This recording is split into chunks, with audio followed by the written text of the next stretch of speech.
헬스장 100평을 통으로 쓰는데 계약서는 2장 써야 한다고요? 건물주가 부부인데 왜 따로따로 계약해야 하죠? 몇 달 전에 양도 받았는데 계약서 날짜를 소급해서 쓰면 안 되나요? 상가 임대차 계약 쉬워 보이지만 실수 하나로 수천만 원 보증금이 위험해질 수 있습니다. 특히 구분 상가는 더욱 복잡합니다. 안녕하세요. 부자공간입니다. 오늘은 실제 상담 사례를 통해 상가, 임대차 계약에서 발생할 수 있는 치명적인 함정과 반드시 지켜야 할 계약 원칙을 자세히 분석해 보겠습니다. 경남 거제시에서 헬스장을 운영하던 분이 급하게 상담을 요청해 왔습니다. 아내분이 상담을 신청하셨는데 남편이 임대차 계약서를 직접 작성해서 체결했다가 불안해진 상황이었습니다. 상황은 이렇습니다.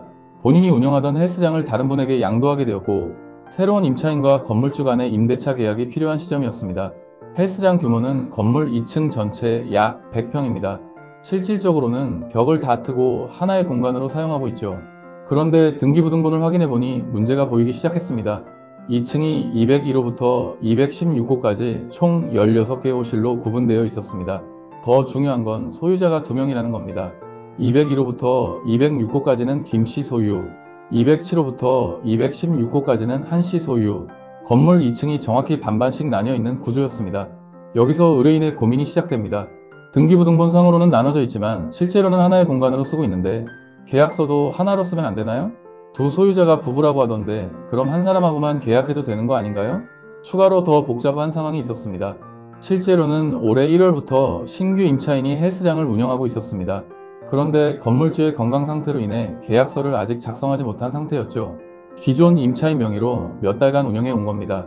그럼 계약서 날짜를 1월로 소급해서 쓰면 되는 거 아닌가요? 얼핏 들으면 합리적으로 보이는 질문들입니다. 하지만 이 선택들 하나하나가 치명적인 위험을 안고 있었습니다. 먼저 첫 번째 문제부터 파헤쳐 보겠습니다.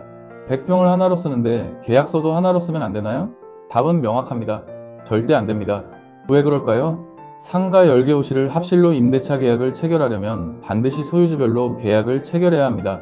201호부터 206호까지 소유자가 김 대표, 207호부터 216호까지 소유자가 한 대표, 2명의 소유자가 부부일 경우에도 각각 임대차 계약을 체결해야 합니다.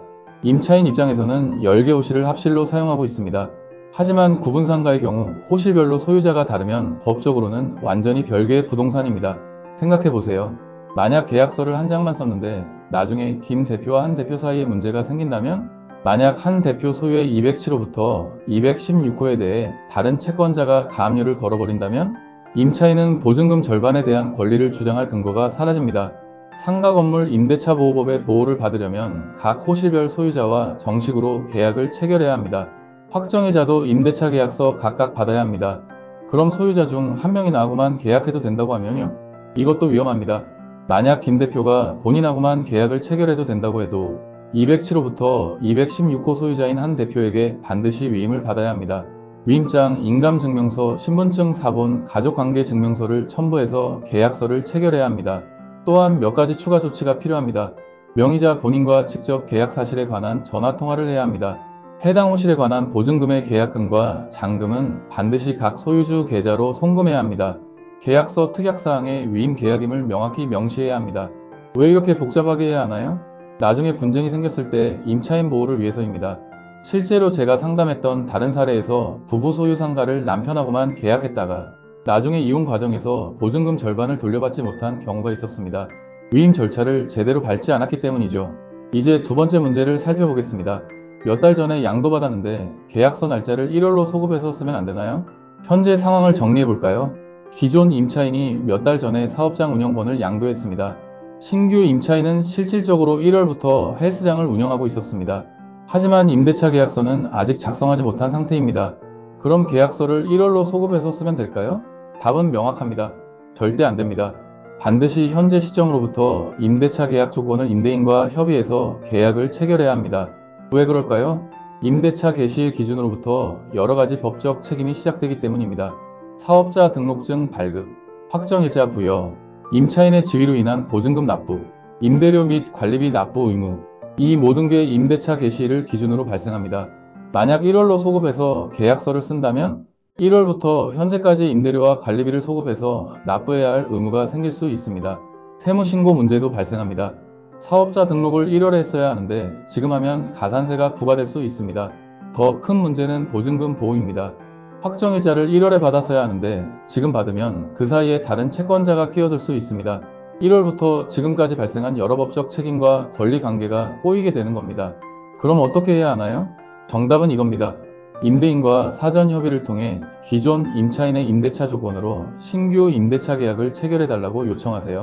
양도받은 신규 임차인이 본인 명의로 새로운 계약서를 체결하고 사업장에 관한 행정 절차를 지금부터 진행하세요. 계약 시작일은 실제 계약서 작성일 또는 합의한 날짜로 명확히 기재하세요. 이렇게 해야 법적으로 깨끗하고 나중에 분쟁의 소지가 없습니다. 이 사례에서 우리가 배울 수 있는 교훈은 무엇일까요? 첫째, 실제 사용과 법적 구조는 다릅니다. 100평을 하나로 쓴다고 해서 계약서도 하나로 하면 안 됩니다. 등기부등본상 구분되어 있다면 각각 계약해야 합니다. 둘째, 부부 소유라도 각각 계약해야 합니다. 가족이라고 해서 법적 책임까지 하나가 되는 건 아닙니다. 반드시 위임 절차를 거치거나 각각 계약하세요. 셋째, 계약서 날짜 소급은 절대 금물입니다. 편의상 과거 날짜로 쓰면 나중에 세금, 보증금 보호, 법적 책임 모든 면에서 문제가 생깁니다.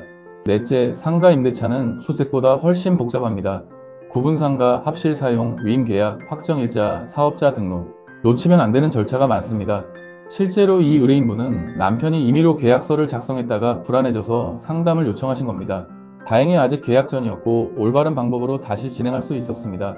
만약 잘못된 계약서로 이미 진행했다면 보증금 수천만 원이 위험에 처할 수 있었습니다.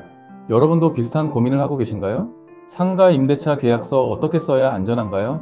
구분 상가인데 통으로 쓰려면 어떻게 계약해야 하나요? 양도양수 받았는데 계약서는 어떻게 처리해야 하나요? 혼자 고민하지 마세요. 상가 임대차는 주택보다 훨씬 복잡하고 법적 보호도 약합니다. 작은 실수 하나로 수천만 원 보증금이 날아갈 수 있습니다. 이 채널은 실제 상담 사례를 통해 여러분의 고민에 구체적인 답을 드립니다. 특히 상가 임대차, 권리금, 계약 조건, 검토 등은 반드시 전문가의 확인을 받으세요. 부동산 투자와 계약에서 손해보지 않는 실용적인 정보가 필요하시다면 구독과 좋아요 버튼 눌러주시고 궁금한 사례나 상황이 있으시면 댓글로 남겨주세요. 더 깊은 상담이 필요하시다면 영상 설명란의 상담 링크를 확인해주세요. 여러분의 안전한 계약을 응원합니다.